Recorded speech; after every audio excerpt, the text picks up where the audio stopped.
Mohali Shivanand Pattanayak the Mother Public School principal. आज आमर 13th annual function celebrate करा सहित आमर founder late Kali Prasad Samantaray 61st birth anniversary. तो आम समस्त उत्साहित अच्छु आजिकार वर्षक थे सेलिब्रेशन हुए।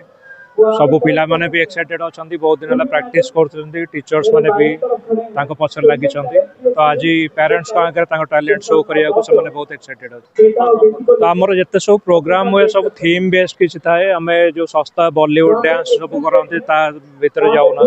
तो किसी शिक्षणीय विषय थाए जोटा कि पेरेंट्स और पिला माने शिखा मिले। ता छड़ा आमर ट्रेडिशनल कल्चर आपको बेस्ड करके आमर प्रोग्राम सब हुए। आज मुख्य अतिथि थे आमर आर्य कुमार ज्ञानेन्द्र सर और चीफ स्पीकर थिले प्रद्युम्न शतपथी सर।